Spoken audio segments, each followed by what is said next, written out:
কোরআন হাদিসের চলো যখন যাহা চাই মনে, কোরআন হাদিসের চলো যখন যাহা চাই মনে। নবী বিনে কে বাঁচাবে ফুলসিরাত মিজানে, নবী বিনে কে ধরাবে ফুলসিরাত মিজানে। এমন মায়ার নবী আমার, পিতা মাতা নাই যে তাহার। এমন মায়ার নবী আমার, পিতা মাতা নাই যে তাহার। দান দান শহীদ করিলেন তিনি ওহুদেরই ময়দানে, দান দান শহীদ করিলেন তিনি ওহুদেরই ময়দানে। নবী বিনে কে ধরাবে ফুলসিরাত মিজানে, নবী বিনে কে ধরাবে ফুলসিরাত মিজানে। মায়ার নবী এতিম, আম্মা জান আয়েশা রাদিয়াল্লাহু তাআলা আনহা, রাসূল আকরাম সাল্লাল্লাহু আলাইহি ওয়াসাল্লামের মা আমেনা। নবীজি ছোট্টবেলা বাবা হারাইলেন, মায়ার নবী শিশু নবী খেলা করেন। সন্ধ্যা যখন পেরিয়ে আসে, মায়ার নবী খেলার শেষে সবার বাবা আসার পর সবার আব্বা যান, সবার আব্বা সবার সন্তানকে নিয়ে যায়। মায়ার নবী মাঠের মধ্যে বসে কান্না করেন আর বলেন, আব্বা আমার কই, আমার আব্বা কই। আম্মা জান আমেনা ঘর থেকে বাহির হইয়া লোকজনকে ডাক দিয়া বলেন, এই মানুষ, আমার মুহাম্মদকে দেখছো নাকি, আমার সন্তানকে দেখছো নাকি, বলো।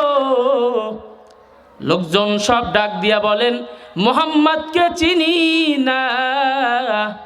মুহাম্মদ আবার কি? মায়ার নবী কান্নার আওয়াজ। আম্মা জান আমেনা ঘর থেকে বাহির হইয়া খেলার ময়দানে গেলেন। শিশু নবী কান্না করতেছেন। আম্মা জান আমেনা বলেন, ও মুহাম্মদ, চল বাড়ি চল, অনেক সন্ধ্যা হয়ে গেছে। সব ছেলেদের বাবা তার সন্তানকে নিয়ে যায়। ও মুহাম্মদ, তুমি কি জানো না তুমি মুহাম্মাদের বাবা দুনিয়ার মধ্যে বেঁচে নাই?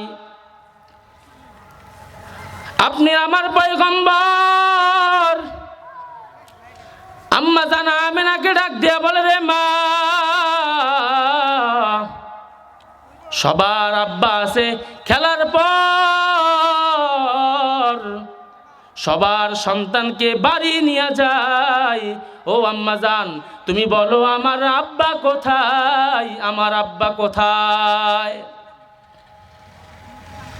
আম্মা জান আমেনা বলেন, তোমার বাবা ব্যবসা করতে গিয়ে ইন্তেকাল হয়ে গেছে, বাড়িতে আর ফেরত আসে নাই। আপনার আমার পয়গম্বর জনাবে মুহাম্মদুর রাসূলুল্লাহ সাল্লাল্লাহু আলাইহি ওয়াসাল্লাম বলেন, ও আম্মা জান, আমি আমার বাবার কবর দেখার জন্য যাব। আম্মা জান আমেনা দৌড়াইয়া আব্দুল মুত্তালিবের কাছে হাজির। আম্মা জান আমেনা বলে, ও আব্বা জান, আপনার নাতি আপনার বাবার, ওনার বাবার কবর জিয়ারত করার জন্য যাবে, ওনার বাবার কবর দেখার জন্য যাবে। দাদা আব্দুল মুত্তালিব বলেন, এই উম্মে আইমান, এই মুহাম্মাদের নিয়া, মুহাম্মাদের আম্মাকে সাথে নিয়া উম্মে আইমান একটা ঘোড়া বা একটা গাধার উপরে চড়িয়া যা। মায়ার নবীকে সামনে বসাইয়া, উঠবা ঘোড়ার সামনে বসাইয়া যখন রওনা দিয়ে দিলেন, আম্মা জান আমিনা বলে, এ মুহাম্মদ, ওই যে দেখ ওখানে একটা গাছ দেখা যায়, ওই গাছের নিচে তোমার বাবা আব্দুল্লাহর কবর, তুমি ওইখানে যাও।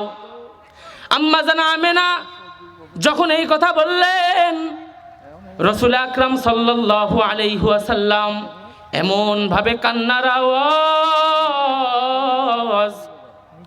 জমিনের মধ্যে পড়ে গেলেন, উট থেকে বা ঘোড়া থেকে লাফ দিয়ে জমিনের মধ্যে পড়ে গেলেন, এমন কান্নার আওয়াজ।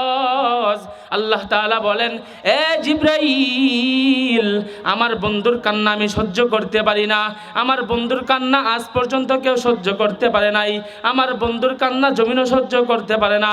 এই জিবরাইল, যাও যাও, মুহাম্মদ রে জমিনের মধ্যে থেকে উঠাও। মায়ার নবী কবর জিয়ারত করলেন। কবর জিয়ারত করা আসার পর আবার উঠবা ঘোড়ার পিঠে উঠলেন। আসার সময় কিছু দূর আসার পর মায়ার নবীকে ডাক দিয়া বলেন, আম্মাজান। আম্মাজান আমিনা ডাক দিয়া বলেন, এই উম্মে আইমান, ঘোড়াটা থামাইয়া দে। বলে, কেন?